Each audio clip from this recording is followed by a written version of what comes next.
Alhamdulillah, Bismillahirrahmanirrahim. Mari kita lanjutkan materi kita tentang ilmu sharaf. Sebelumnya kita sudah mempelajari tentang sighah, 10 sighah kalimah, 10 bentuk kata dan bahasa Arab dari fi'il madhi sampai isim alat.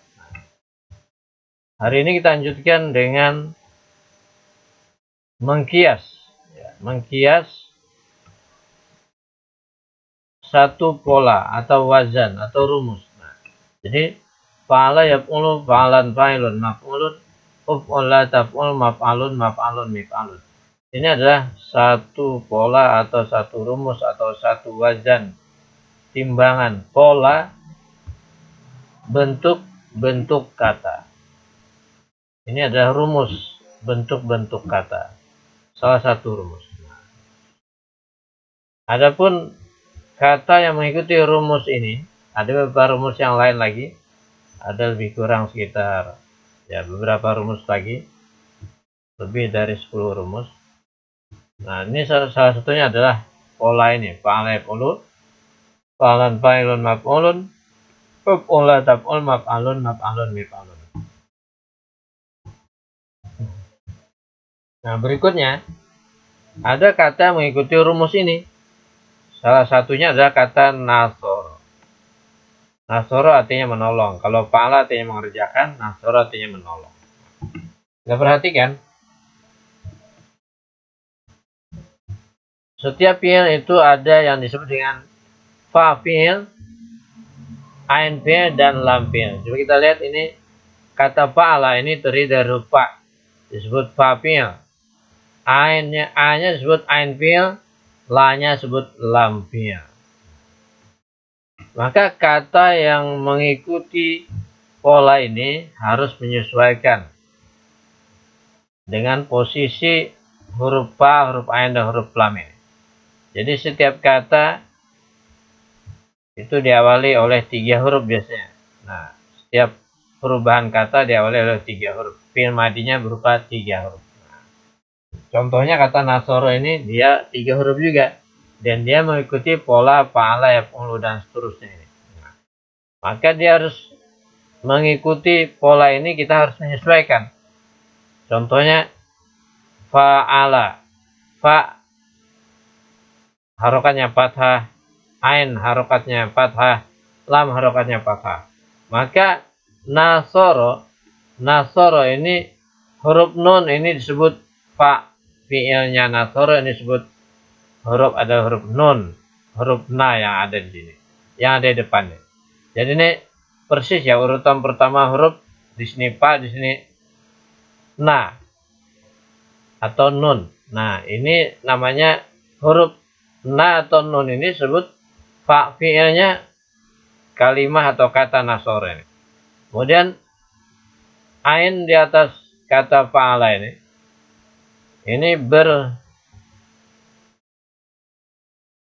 satu garis lurus dengan so. Artinya dia sama-sama huruf kedua. Huruf kedua, maka sama-sama huruf kedua. Maka sod di sini disebut ain fi'ilnya nasoro. Kemudian ro di sini sejajar atau urutannya sama urutan ketiga dengan huruf lam. Maka huruf ro di sini disebut lam fi'ilnya nasoro. Jadi ada istilah fa fi'il, ain fi'il, dan lam fi'il. Nah, ini harus kita perhatikan baik-baik. Nah, setiap fa fi'il, ain fi'il, dan lam fi'il ini tidak boleh berubah. Dia harus sesuai dengan huruf-huruf asalnya. Seperti di sini nasoro, fa fi'ilnya adalah huruf nun. Ain fi'ilnya ada huruf sod. Dan lam fi'ilnya adalah huruf ro. Nah, huruf-huruf ini pasti selalu muncul pada posisi-posisi yang sudah menjadi rumusnya seperti yang ada di atasnya. Nah, contoh. Ketika ini dia fi'il madhi nasoro, maka fi'il mudhari'nya dia mengikuti kata di atasnya yaf'ulu. Maka posisi fa fi'ilnya, ain fi'ilnya, dalam fi'ilnya, nun, sod, dan ro ini harus sesuai. Nah, urutannya sesudah huruf ya. Nah, ya-nya kita tinggal letakkan saja di depannya. Nah, maka harokatnya pun kita harus sesuaikan. Di sana ya-nya fathah, di sini juga fathah. Di sini fa fi'ilnya sukun, di sini nunnya juga harus sukun karena dia adalah fa fi'il dari kata nasor. Kemudian ain fi'ilnya domah, di sini juga harus domah, sodnya harus domah. Lam fi'ilnya domah, rohnya juga harus domah. Nah, jadi bisa dipahami ya, yang suruh dari kata polanya yap ulu, maka dia ikut pola yap ulu menjadi yang suruh. Nah, begitu juga fa'lan. Nah, urutannya sesudah fa fi'il, ain fi'il, lam fi'il ada huruf alif. Nah, maka di sini juga harus ada huruf alif. Nun, sod, ro ada alif. Nah, harokatnya mengikuti. Nunnya fathah, ain fi'ilnya sukun, fa fi'ilnya fathah, ain fi'ilnya sukun, lam fi'ilnya fathatain.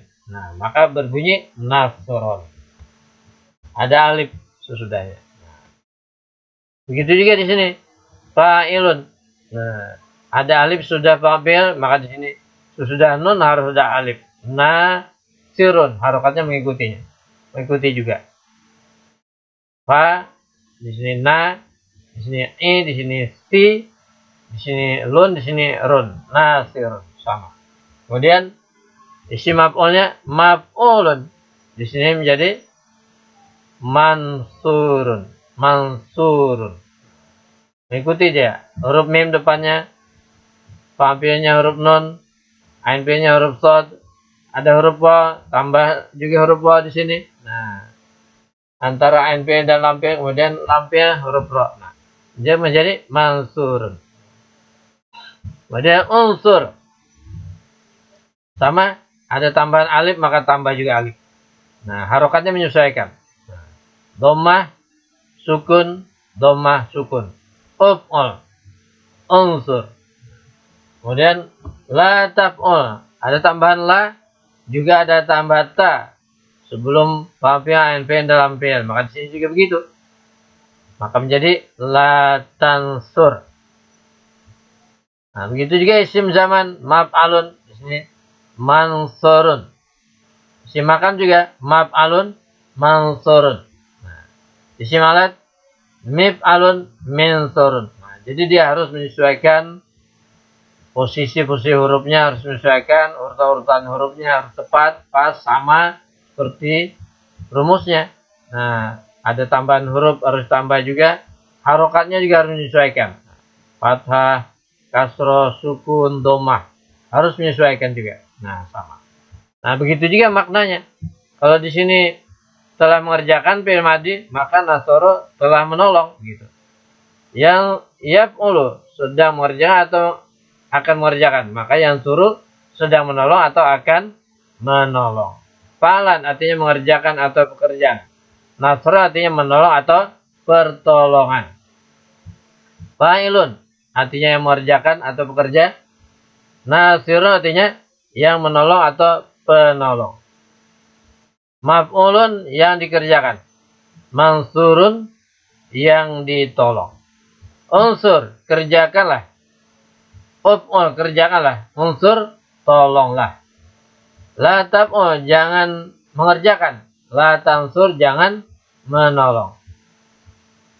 Maf'alun, waktu mengerjakan. Mansurun, waktu menolong. Maf'alun, tempat mengerjakan. Mansurun, tempat menolong. Mif'alun, alat mengerjakan. Minsurun, alat menolong. Semoga Allah berikan kepahaman kepada kita semua. Amin ya arhamar rahimin. Alhamdulillah rabbil alamin.